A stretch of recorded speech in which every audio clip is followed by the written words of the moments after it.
Good evening.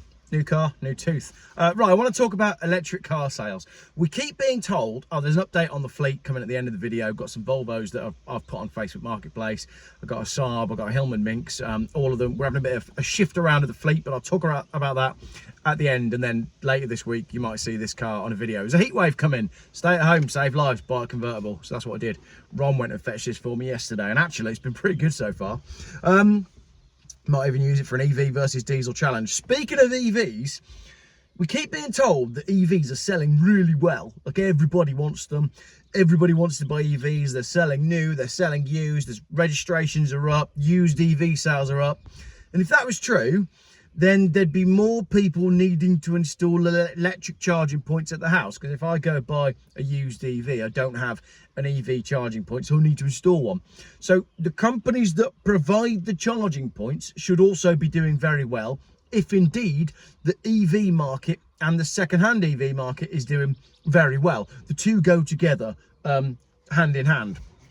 But that's not what's happening, because this week we saw EDF, who are a French company, bought PodPoint. PodPoint is a company that makes household chargers, right? Look at this. PodPoint, which floated in London in 2021, was valued at £350 million in 2021. So if you haven't read this article already, how much do you think that company was sold for in 2025? Now, if they were valued at 350 million in 2021 and EV sales are going well, you would think, they must be worth 500 million pounds because they've had, 4 years of growth or whatever. But no, they were sold for 10.6 million pounds. So their value went from 350 million down to just 10.6 million. And we're being told that the EV thing is working really well. Doesn't make sense, does it? The electric vehicle charging company saw its shares suspended from trading on the 1st of May, closing at a share price of 6 pence. This was some way off the share price upon the initial listing in November 2021, where shares stood at £2.18. PodPoint is set to be acquired by the French energy giant EDF after the London-listed electric vehicle chargers firm's losses mounted last year. EDF, which already owns 53% of PodPoint, has struck a deal to buy the rest of the group at a value of 6.5 pence per share, implying a share capital value of around 10.6 million pounds. The recommended offer at 24% premium to PodPoint's share price was made in late April. PodPoint posted an adjusted earnings loss of £21 million for 2024, which was up 35% on the same time last year, as it lamented growing market competition and disappointing demand for home installed electric charging points that should be in high demand if the market was functioning as we are being told the market is functioning. So not only do we live in a third world, well, I don't live in the third world at the minute because this is absolutely beautiful and this is the England that we want to protect, but generally the town centres are declining and people are skint, which is why they're not buying electric cars, because they don't work, and then they're not buying electric chargers and they're not giving PodPoint any money. It came as the volume of new chargers sold to households disappointed, with the new private car market proving weak, driving revenues 17% lower to 52 million for the year. Again, I say it again, we keep being told EV sales are going really well. It's not, it's registrations. They're registering all of these EVs and then they're being parked on airfields, and then I don't know where they're going, but they're not joining the market. They're not being sold secondhand. PodPoint shares fell by a third in January after it revealed a slowdown in demand for battery-powered cars. Again, not what the media is telling us. It warned again in April that 2025 results would reflect the ongoing weakness in electric car sales. The group said in a statement that the offer represents a realistic prospect for the group to continue as a going concern, having been reliant on EDF to execute its strategy since inception. So if EDF already owned 53% of them, EDF pretty much had no choice but to buy them for 10 million, or they'd lose their initial investment, which I would imagine was quite a lot more money because they were valued at 350 million pounds. So there's a bit of self-defense going on from EDF there as well.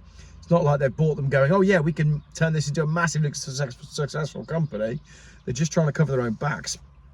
EDF said in a statement, by acquiring the PodPoint shares that does not already own, that we don't already own, EDF will be able to provide PodPoint with long-term stability and enhanced operational support. Electric vehicles offer consumers the chance to save money and carbon. The first bit's a lie, the second bit we don't care about. Well, that's a lie as well. Electrification of transport, heat and industrial processes strengthens Britain's energy security and protects consumers from volatile fossil fuel prices.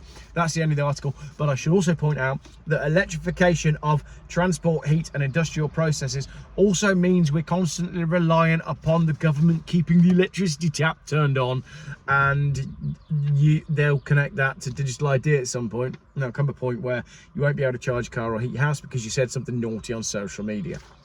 That is it. That's what's going on. So yeah, they're valued at £10 million. Wow.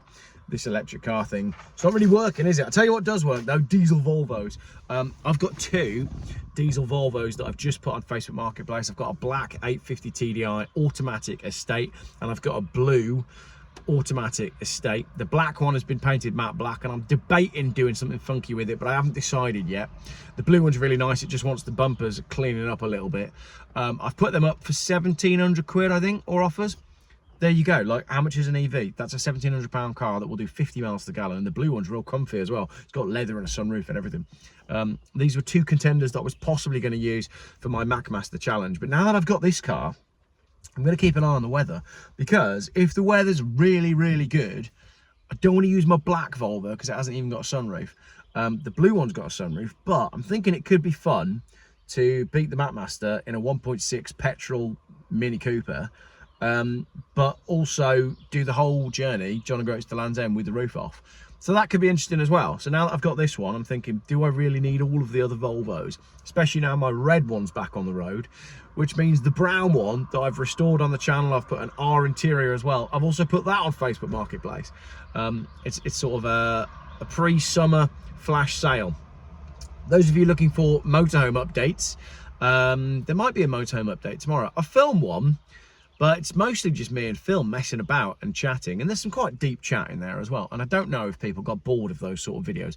If you want to see part 22, which is mostly Phil and I making a kitchen sink and talking rubbish about things, let me know in the comments and I'll post it up. Other than that, what else is going on? The motorhome's coming together really nicely. It's looking absolutely fantastic. So I do need to show you the outside of it, because after tomorrow, windows are back in, all the seals are back in. We've redone the wallpaper and it has stuck this time. It's got seats, it's got cupboards, it's got a sink, it's got beds. Still yet to do like power and water and most of the electric stuff.